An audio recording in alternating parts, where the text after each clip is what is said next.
Wendy Welch is a Victoria-based artist whose practice includes drawing, painting, sculpture, installation, art writing, and curatorial work. She has had solo exhibitions at the Southern Alberta Art Gallery, the Richmond Art Gallery, and Open Space, and has been included in group shows in Montreal, Calgary, Portland, and Los Angeles. In 2004, she founded VISA, the Vancouver Island School of Art, a post-secondary accredited learning community dedicated to the advancement of art education through comprehensive programs for adults of all ages. In today's episode, we caught up with Wendy to discuss why everyone needs art in their life and her journey to where she is today, making an integral contribution as an artist to society. My name is Wendy Welch. One of the reasons I started the art school is because I realized that, not everyone has art in their life. One of the things I always tell people that if they come to the school, they're not necessarily going to become artists, but their lives are going to be much more interesting. So once you are exposed to an art class, even walking down the street is a different experience.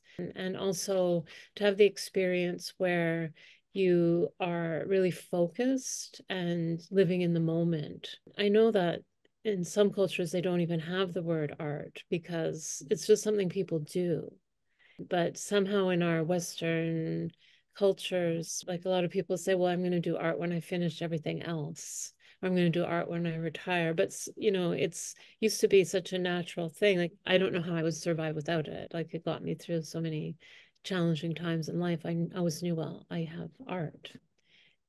That in itself is really great to help people through difficult times, especially today.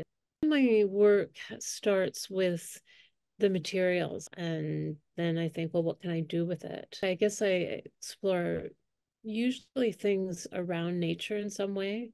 I've been doing a series of botanical paintings or paintings derived from botanical drawings. I'm also very much interested in the language of abstraction, like how if you look at a lot of circles, how they could look like cells or they can look like planets, or you take a shape like a tear and everyone recognizes what it is, but it's still quite abstract. Things come to me because of materials I found. So with the botanical series, someone gave me books of botanical drawings. So then I think, well, how can I respond to that? I've been teaching since I was 7. I grew up in Montreal, and in Montreal, a lot of the houses, they would have a really long staircase in the back. So I would get all the neighborhood kids to sit on the stairs like desks and teach them art. And I would make them do homework too. It was just such a natural thing. And my mom's like, how can you get these kids after school to come back the next day with their homework? As an adult, what I like about it is that I feel it's really important to make a contribution as an artist to society. So many students I know, their lives have changed from the experience of being in an art class, and that's really satisfying. I had some somewhat like negative experiences when I went to Concordia, Montreal, because it was in the late 80s, and every class would start saying, only 1% of you are going to become artists, and the criticism was really harsh. And so what it did in me, it made me feel like I'm going to do it. I had one teacher who looked at my work and she like threw it across the room and said it's verging on crap. That made me realize the most important thing in teaching is to instill confidence. And so my whole teaching method is based on almost what I didn't get in university. I wanted to make a school where people can learn about contemporary art, but also learn, basic techniques and things, not to be afraid of contemporary art. So many of our students have become lifelong friends.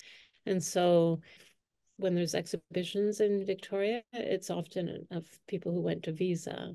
And so that's really great that because I love the idea of community and to see everyone together. We try and give them a lot of opportunities as well. Like even in school, we have a gallery.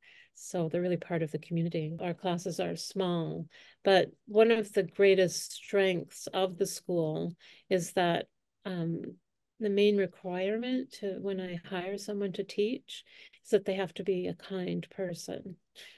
And it sounds kind of trite and not consequential, but it's the most important thing. So, of course, they have to, do good artwork and have some teaching experience. But like, if they're kind, they're going to be a good teacher. Like contemporary art is difficult, and you could see the students having a difficult time with it. But to be able to teach it in a way that really encourages students to think for themselves. We teach people about the things they're going to see in galleries in New York and London. And by being at Visa, when they travel, they'll be able to really kind of connect. We do teach the techniques, but it's so important, like for me to teach students how to be an artist in the world. And so I think that's what makes our school stand out. It's very frustrating living in Victoria because there's not much place for contemporary art. I actually thought about moving to Winnipeg because I met this artist, Wanda Coop, and she ran an arts organization like for downtown, like kids that live downtown, like especially teens. And I thought I'll just go and work for her. And I love the idea, like she showed me pictures and how she started it. And then I thought, well, maybe I'll just do something in Victoria. And instead of complaining about Victoria not having much of a contemporary art culture, to give it one, like to add to it. So that's what I decided to do. And so like I know with all my heart that Victoria really needs this school. I mean, we used to offer a 3-year diploma program, and then with COVID, it wasn't like financially feasible. One of the areas we're growing is we're really expanding our online offerings.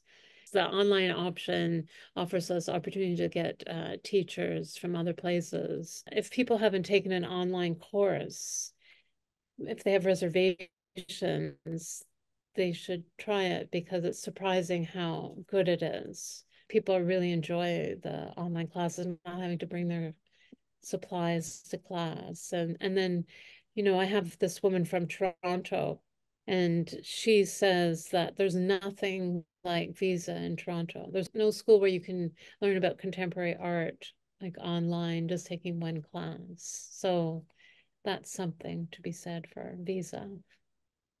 I feel if I don't do artwork, I lose a lot of energy. If I don't feel like creative, I'll just prepare work. So I'm always doing something. There's a couple of things I would advise. The first is to just always make art, like just draw, just do something, like just do something. And don't wait for inspiration. Think about what you really liked when you were a child and really think about it. Like what games you like to play, or because it's amazing how many artists go back to that in their practice in one way or another. I tell people like to draw things that are at home or things that you like. I mean, not everyone could remember what they like from a child, but are there what do you like, what colors do you like? And so a lot of my exercises are based on getting students to make work from their own experience. Another advice, which might sound like something people would disagree with, when you find something you like a project, you're working on an art project, and you're like, oh, I really like this project. Imagine you're going to do it for the rest of your life. Just let yourself think that, even though it won't happen because you'll change. But when you're working on something that you enjoy, just say, okay, this is all I'm going to ever do. And there's something of freedom in that. Like there's a relaxation. There's a quote I like to think about a lot by John Cage, and he says, if you're bored of something after 5 minutes, do it for 10. And if you're still bored, do it for 20. And then eventually you won't be bored at all. Toad in the Wind in the Willows. He's always looking for the new thing, but it doesn't give him happiness. I'd like to thank Wendy for taking time out of her busy schedule to talk with me. I hope you've enjoyed this video and are inspired to check out some of the unique courses on offer in person and online at Visa.